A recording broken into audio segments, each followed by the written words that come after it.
তো এই যে আরেকটা মনে করেন ভেঙে গেল, এই যে দুইটা ভেঙে গেল, যে এক দর্জন ভাঙলো কোম্পানি ফেরত দিল। এই দুইটা ভেঙে গেল। ভাই আসসালামু আলাইকুম। ভাই একটু নামেন, কি কি জিনিস আছে একটু দেখান তো ভাই। ভাই এগুলা হচ্ছে ওই যে ইয়া না, যে বাচ্চাদের টিফিন বক্স। টিফিনে খাবার টাবার নেওয়া যায়। ও তারপরে যে মগ টগও তো আছে। ও, আমার কিছু জিনিস নেওয়া লাগবে, কিন্তু মেন বিষয় হয়েছে কি জানেন ভাই, মানে টাকা নাই এখন। আমি আপনার নাম্বার নিয়ে যাব নি, হ্যাঁ হচ্ছে পরবর্তীতে আপনি যখন আমি ফোন দিই ওই সময় আপনি আমারে দিয়ে গেলেন, আমি কিছু জিনিস এখন দেখবো। হ্যাঁ দেখেন দেখা পরবর্তীতে আপনারে ফোন দিলে আপনি দেওয়া যেতে পারবেন না? ও, এমনিতেই ভাই থাকেন কোন জায়গাতে? আমার বাড়ি এই সামনে চলে গেল। ও তাহলে তো কাছাকাছি। আমি তাহলে কিছু জিনিস দেখি, দেখা এ হে। ও ভাই এই যে এটা যে ভেঙে গেছে, প্লাস্টিক 10 টাকা দামের জিনিস টান মারলে ভাঙবে। ও 10 টাকা দামের জিনিস। তো এটা তো আমি এই যে এখান থেকে দেখতে লাগলাম, কি করে বানছেন, এটা ভেঙে গেছে। হ্যাঁ ভাঙবে না। তাহলে হালকা জিনিস মানুষের কাছে বিক্রি করলে মানুষ, এখন মানুষ 10 টাকার বিনিময়ে এই জিনিসটা পাচ্ছেই তো বহুত কিছু। তার মানে এই জিনিসটার দাম হচ্ছে 10 টাকা। 10 টাকা কি হয়, একটা আইসক্রিমের দাম 100 টাকা। তার মানে কিন্তু এখন মনে করেন যে ভাই 10 টাকা দেওয়া নিল, নেওয়ার পরে ও ব্যবহারই করতে পারলো না, ভেঙে গেল, তাহলে এই জিনিসটা মানুষ 10 টাকা দেওয়া নিলেও তো লস ভাই। 10 টাকা দেওয়া যখন নিবি তখন দেখবি যে না এটি হালকা জিনিস, লাড়াচাড়া সেইভাবে করতে হবে। ও তো এখন ভাই আমার কাছ থেকে তো এটা ভাঙা গেল, এখন আমি আমি আমার কাছে তো টাকাও নাই, এখন কি করব ভাই? টাকা নাই রাখি দেন, হ্যাঁ এটি কোম্পানির ব্যাগ দিব যে আমার কাছ থেকে ভেঙে গেছে। এটা মানে আপনার কাছ থেকে ভেঙে গেছে তাই বলবেন? কোম্পানি বলতে হবে এই এখন কোম্পানি যদি আপনি এটা ফেরত দেন, কোম্পানি কি নিবে? কোম্পানি নতুন কোম্পানি এটি পরিবর্তে নতুন একটা দিবে। কিন্তু এটা তো দেখা যাচ্ছে যে আমার কাছ থেকে ভেঙে গেল, তাহলে কি মানে আপনি ফেরত দিলেই নিয়ে নেবে? হ্যাঁ, যার থেকে ভাঙবে ফেরত দিলে নিবে। তো এরকম যদি অন্য কেউ যদি আবার ভেঙে ফেলে? ভেঙে ফেলালে ওটি আমি ব্যাগ দিব, লিয়ে যা, যখন মাল আনতে যাবো আবার ফিরাই দেবো, আমাকে একটা নতুন দিয়ে দেবে। তাই তাহলে মনে করেন আরে এই যে এইগুলা তো, এই যে আর একটা মনে করেন ভেঙে গেল, এই যে দুইটা ভেঙে গেল, যে দুইটা এক দর্জন ভাঙলো কোম্পানি ফেরত দিবে। এই দুইটা ভেঙে গেল। তো এখন এই দুইটা যদি আপনি কোম্পানিরে দেন, কোম্পানি দিবে? কোম্পানি দিলে 1 দর্জন ভাঙে গেলেও দিবে। 1 দর্জন ভেঙে গেলেও দিয়ে দিবে? এখন সারা দিন যদি আপনার ভাঙতেই থাকে, ওরা আপনার দিতেই থাকবে। এখন দেখা গেল যে আমি 100 পিস ঝাঁকালি আছি, হ্যাঁ আমার 2 পিস ভাঙতেই পারে। হ্যাঁ এখন 100 পিসের মধ্যে যদি 80 পিস ভাঙে তাহলে তো আর দিবে না। ও তাহলে আপনি তো লস টস হয়নি, এই যে দুইটা যে ভাঙছে এতে কি আপনার লস হয়েছে? লস হয়নি, কিন্তু কোম্পানি ফেরত দিলে আমাকে দিলে আর লস নেই। এখন লস হয়েছে, এখন লস হয়েছে। যখন কোম্পানির কাছে নিয়ে যাবো তখন ফেরত দিলে আর লস নেই। এখন এটা যে আমি কয় টুকরা করলাম, এই যে মনে করেন যে অনেকগুলা টুকরা হয়েছে, এখন কোম্পানি যদি আপনারে কয় যে এতগুলা টুকরা হয়েছে কেমনে, তা আপনি কি জবাব এখন আমার দিবেন? মিথ্যার প্রশ্রয় নিতে হবে যে কিছুর সাথে আঘাত লাগে ভেঙে গেছে, হয়তো একটা গাড়ি ধাক্কা মারছে ভেঙে গেছে, কুটি কুটি হয়ে গেছে। তাহলে যে আপনি যে মিথ্যা কথা বলবেন, এতে কি আপনার পাপ হবে না, গুনাহ? ভাবতে হবে, ভাবতে হবে। তাহলে আপনি সত্য কথা বললে তো আর দিবে না নাকি? না, সত্য কথা বললে তো তুমি ইচ্ছা করে ভাঙছো, তাহলে তো আর নিবে না। ও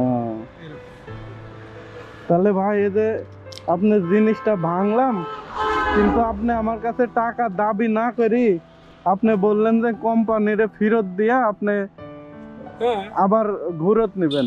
কিন্তু অন্য কেউ যদি ভাই এদিকে আসেন, আপনার মনটা কত ভালো, আমি ওই জিনিসটাই বোঝাতে। আসেন আমার কাছে, আসেন ভাই। মনে করেন অন্য কারো কারো যদি হইতো যে একটা জিনিস ভাঙছে, তাহলে ওই মানুষটা কিন্তু আমার কাছে টাকা দাবি করতো। হ্যাঁ অবশ্যই।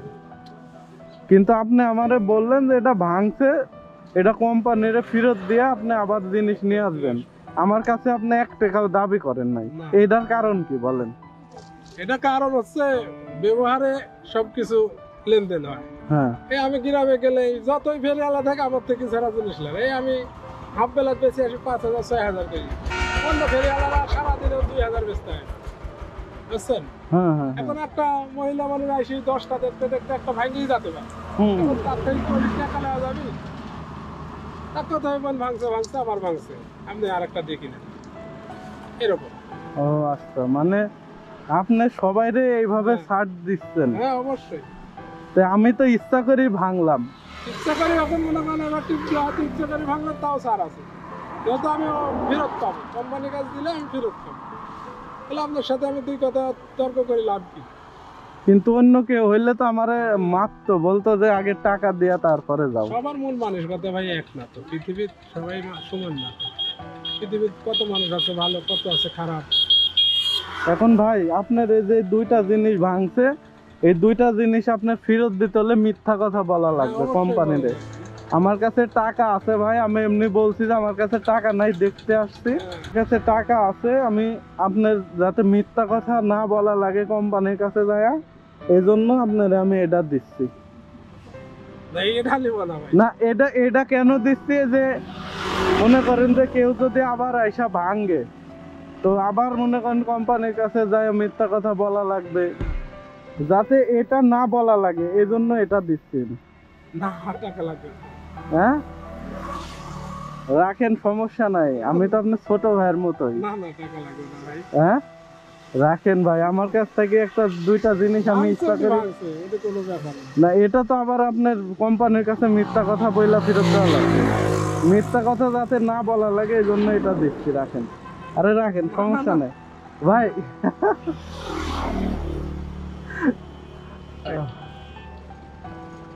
আরে ভাই এই 2-4 টাকার দিনে শুধু কোনো ব্যাপার না, মানুষের হাজার হাজার লাখ লাখ টাকা নষ্ট হয়ে যাচ্ছে, হচ্ছে না? না তা হচ্ছে, আচ্ছা ঠিক আছে, আপনি 500 টাকা যদি না নিতে চান, আমার কাছে ব্যবস্থা আছে।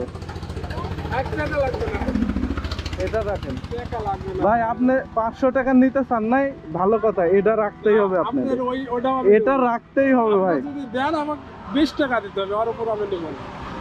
তাহলে এই জিনিসটা 10 টাকা মূল্য, ওটা বাংলাদেশ জানে যে 10 টাকা, হ্যাঁ এখন যদি আপনার থেকে আমি 20 টাকা নিই, ওটা আমার অনেক জবে হালাল হবে না, বুঝছেন? 5 ওয়াক্ত নামাজ পড়ি, অতএব হারাম খাবো না, বুঝছেন? এই যে সারা বাংলাদেশে যদি 100 বেছে, আমিও 100 বেছি, যদি 10 টাকা কম দেয় তাহলে, কিন্তু আমার 2 টাকা লাভ হলে হয়েছে, বুঝছেন? না এটা তো হারাম হবে না, আমি আপনারে খুশি হয়ে দিচ্ছি, আপনার ছোট না, না, ভাই না, না, হিসাবে ভাই। দিচ্ছি। আপনি এমনি যদি ইচ্ছা হয় ভালো কথা, অন্য সময় আমার 50 টাকা খাওয়াইন, যে ভাই দেখা হয়েছে অমুক রাত দেখা হয়েছে, 50 টাকা দিলে যে ভাই চাষখানে বসেন, 50 টাকা খরচ করতেছি, এক ব্যাপার। আমার সাথে দেখা হলে আমি ভাই বসেন চা খান, এইরকম এক ব্যাপার, কিন্তু এইভাবে হবে না। মানে এইভাবে আপনি নেবেন না? না, না, না, না। আমার যা মূল্য তাই দিবেন, এই হচ্ছে ঘটনা। আমি আপনি বেশি নিব না ভাই, কারো থেকে বেশি নিলে কারো থেকে নিবো না। ঠিক আছে নেন, ব্যবসা এরকম। এখন মনে কিন্তু করেন- আপনি নিলে আমি খুব খুশি না হইতাম। ভাই না, কি জন্য আমি 5 ওয়াক্ত নামাজ পড়ি, এসব মানে বেশি মুনাফা আমি করতে চাই না। অনেক মানুষ আছে 20 টাকার জিনিস দিয়ে 100 টাকা লেবো ভাবে মিলি, আমি কই যে বাগাত যাচাই করি, বাগা লালপুরি সর্দি যাচাই করি, আমাকে টাকা দিই, আজ এই জিনিসটা দিয়ে যাচ্ছি, সামনের দিন টাকা দিই, যাচাই করি। বেশি দামি জিনিস যেরকম কড়াই ঢাকনা পাতিল আছে এগুলো। যাক, আপনি আসলে খুব ভালো মনের একজন মানুষ বড় ভাই। আর সত্য কথা বলতে কি, আপনি বাড়ি করতে তো জানেন যে ঠিকানা জানেন, যত গ্রামে ঘুরি, যদি আমি না আপনি যা যদি বলবো ওই ছেলেটা কিরকম, এক ব্যক্তি সবাই কবি, এক ব্যক্তি কবি ভালো, অতএব ভালোই থাকতে চাই। অবশ্যই 100%। তো ঠিক আছে বড় ভাই, ভালো থাকেন, আপনার অনেক সময় লস করলাম না আমি। লস নেই, আমি যে এখন বাড়ির কাছে চলে আসছি, বাড়িতে যাবো, গোসল করবো, নামাজ করবো, আবার দোকান সাজাবো, এই কাজ। তো আচ্ছা বড় ভাই, ঠিক আছে, ঠিকানা তো জানলে ভালো থাকেন, সমস্যা নাই। তা আল্লাহ হাফেজ বড় ভাই, যান তাহলে। হ্যাঁ।